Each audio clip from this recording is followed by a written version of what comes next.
Good morning दोस्तों। Dictation start होगी 3 second बाद। स्टार्ट। भाइयों, भूगोल, पर्वत और समुद्र ने भारत के स्वरूप का निर्माण किया है। कोई मानव संस्था इसके आकार को बदल नहीं सकती और न ही उसके अंतिम लक्ष्य में बाधक बन सकती है। आर्थिक परिस्थितियों और अंतर्राष्ट्रीय मामलों की लगातार मांगों के कारण भारत की एकता और भी आवश्यक हो गई है। भारत के जिस चित्र को हमने अपने दिलों में संजोया है, वह सदा हमारे दिलों और दिमागों में रहेगा।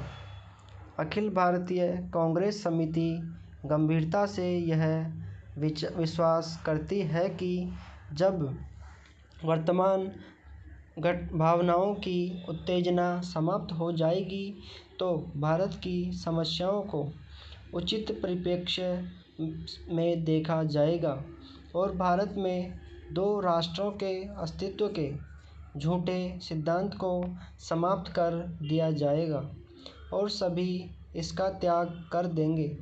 सामान्यतः राष्ट्रीय, जातीय, भाषाई तथा भौगोलिक तत्वों पर आधारित होती है, परंतु इस्लाम का अलग अस्तित्व है जो अन्य धार्मिक वर्षों में मिश्रित नहीं होता।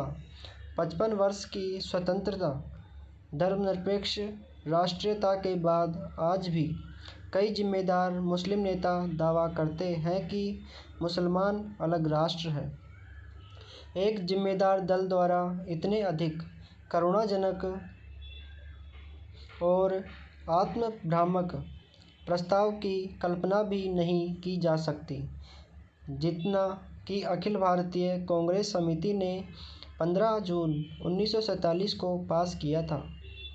सभी नेता थक चुके थे और बूढ़े हो रहे थे।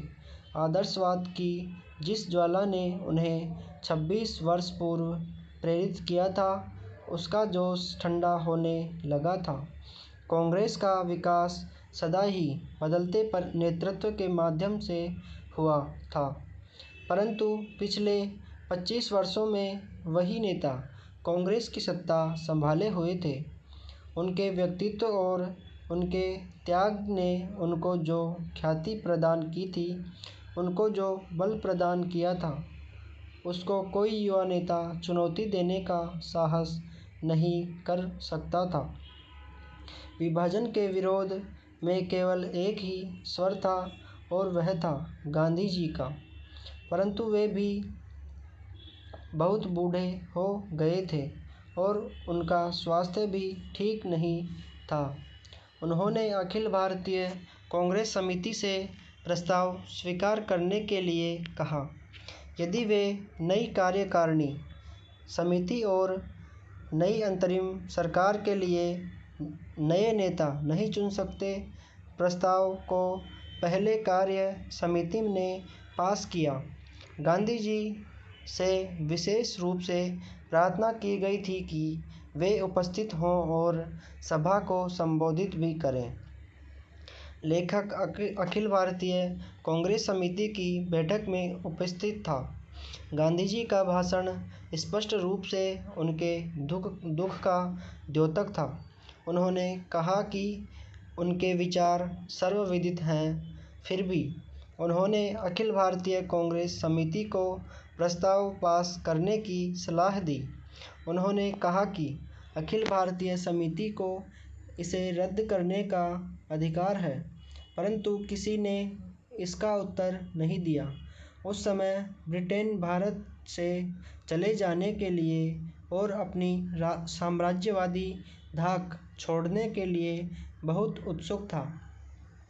अब यह बोझ उनके लिए बहुत भारी हो गया था। एशिया के राजनीतिक पुनरुत्थान की उठती हुई लहर को नियंत्रित करना था। महोदय, निस्संदेह ही आज भी हम भले ही कई मुश्किलों का सामना कर रहे हों, फिर भी हम 1991 के उन दिनों जैसी स्थिति में नहीं हैं। एक राष्ट्र के रूप में हमने काफ़ी भरपाई कर ली है और हम आगे बढ़ने के लिए तैयार हैं। श्री राव के नेतृत्व के बिना यह संभव नहीं था।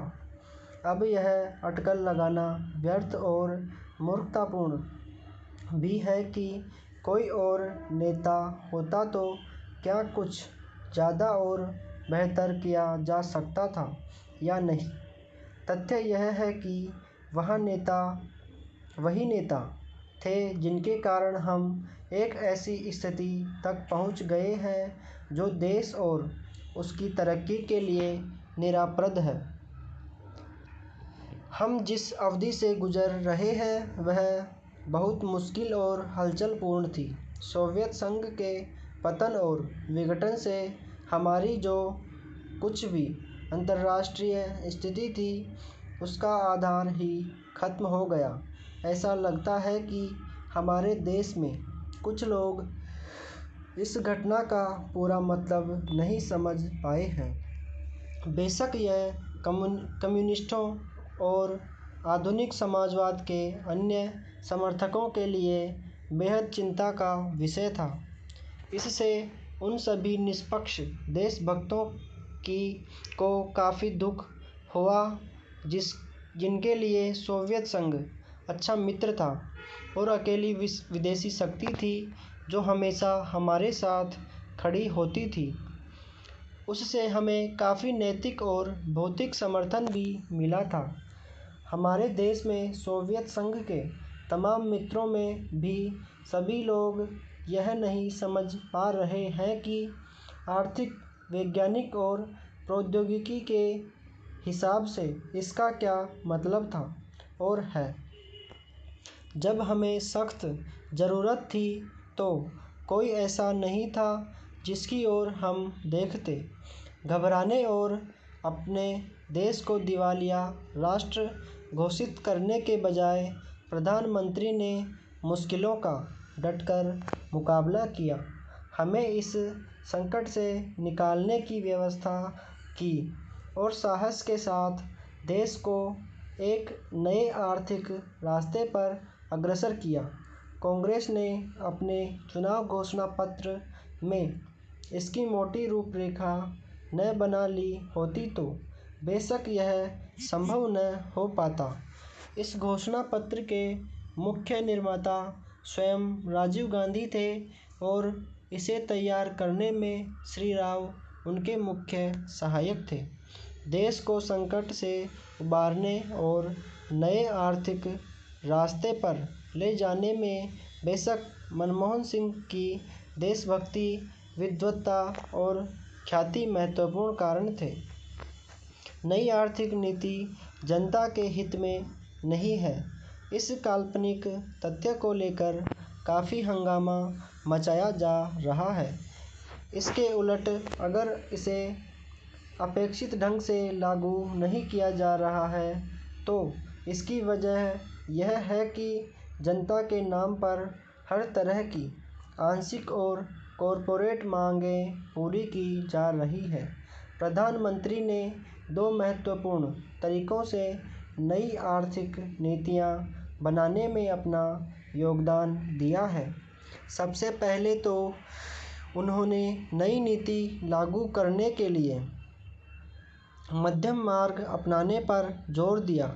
नए आर्थिक कार्यक्रम को लागू करने में उन्होंने जो दूसरा महत्वपूर्ण योगदान किया है वह है इसके पक्ष में राष्ट्रीय सहमति बनाना।